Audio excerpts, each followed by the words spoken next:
Happy Happy New Year, everybody. It's your boy Flobo. It is Wassup Flobo episode number 8.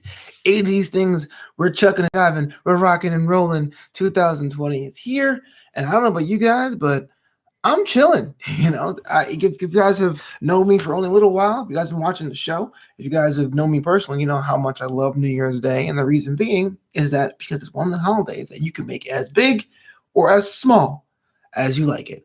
I don't think there's official colors for New Year's Day. I know New Year's Eve is like silver and gold and black. But for me, I like to think of it as like blue, like a sky blue, white, some gold in there, just to have that kind of like wintry feel, but it's also a day of like looking forward.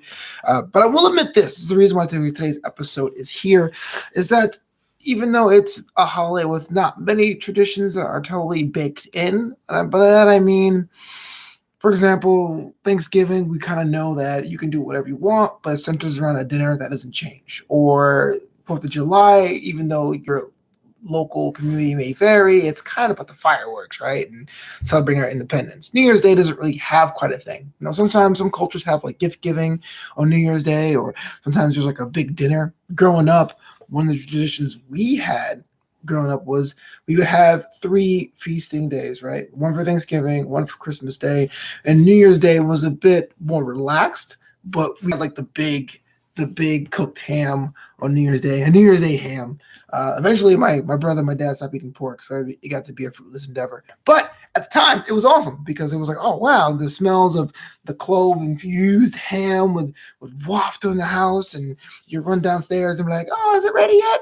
And dinner would be like at 1 o'clock in the afternoon, which is great because you get that second dinner at dinner time, so it kind of all worked out.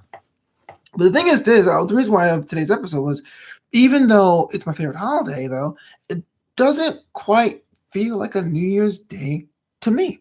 Isn't that weird? And I understand that this happens a lot during the holidays, of which you consider New Year's Day either the last major or the next to last major if you celebrate the Epiphany, right?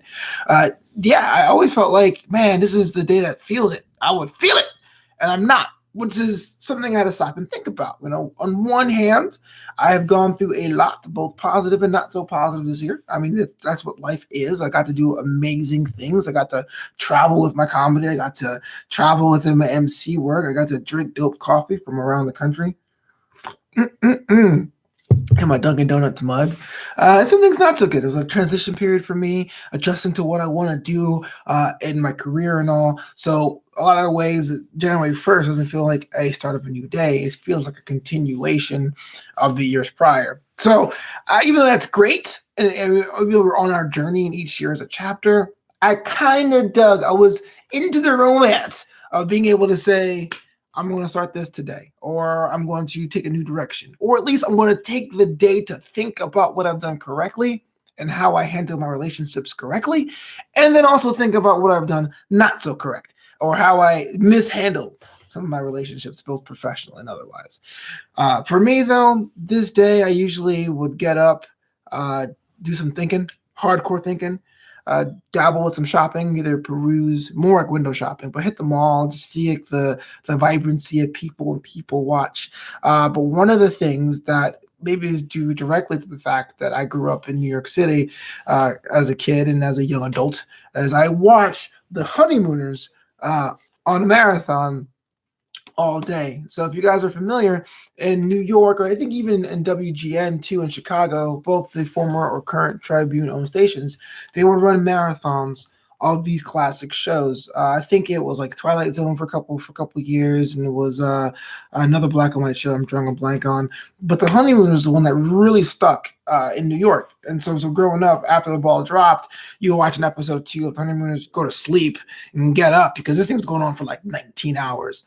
And it was kind of like this throwback to the mid-century period, the 50s, of having, like, your parents are cooking food and dinner and you're at home dreading the fact that school is usually the next day, seeing some of the ice and frozen snow that got like adhered to the pavement outside, seeing this sitcom from the 50s.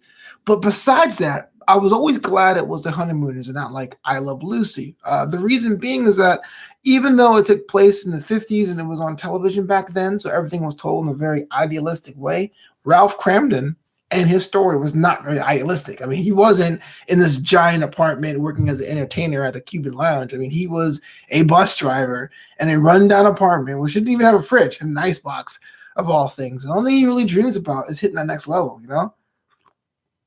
The only thing Ralph Cramden really wanted to do was to make enough money to get out of the hood and support his wife. And he had friends or a friend and his wife, his friend's wife, that supported him and all that to thick and thin, even though he was a little bit of a loudmouth. He was a little bit quick to judge, someone that was easily angered. The fact he had his core family in a rundown apartment in Brooklyn with dreams of doing more, to me was like pitch perfect. Ralph Cramden is the American dream. That's all you try to strive for. The picket fences are cool. The large land where the dolls can play is nice. But ultimately, we want to better ourselves. Not to say that our apartment in Brooklyn isn't better for someone who has less than that. It's just that the fact is we are brought into a certain way, and we're in a culture where it's okay to strive. It's okay to achieve for something greater. And to have that playing in the background while eating like the best dang ham my dad could make was awesome. And I feel like I'm going to bring a little bit of that today. I actually bought a little bit of a small ham, look, a little bachelor-sized one. Going to make that. Going to pop in my Honeymooners DVD. I actually bought this DVD when I left New York the second time. I moved out of California about 12 years ago. This is the original 39 episodes from CBS DVD because it felt weird having a New Year's Day without one. So I always break it out. I do a disc. A disc has like 8 episodes. I usually do one of those at random every year to get the look and feel and the oeuvre of the day. Anyway, as far as you guys, some people like to clean, some people like to lounge and chill out. Some people decide to drink. Some people will say, why did I drink so much last night? The choice is yours. As for me, I'm going to get started on that right now. So this is What's Up, Flobo. Thank you so much for tuning into the special New Year's Day edition of the show. If you like the show, please tell a friend about it. I got to ask you to subscribe because YouTube doesn't care about you unless you have subscribers, right? I need that algorithm to be like, yo, check this guy out. So do me a favor, like, comment, subscribe, share on social media, tell your friends about it, clip it out, make me a meme. I don't care. It's all good. And until next time, peace out.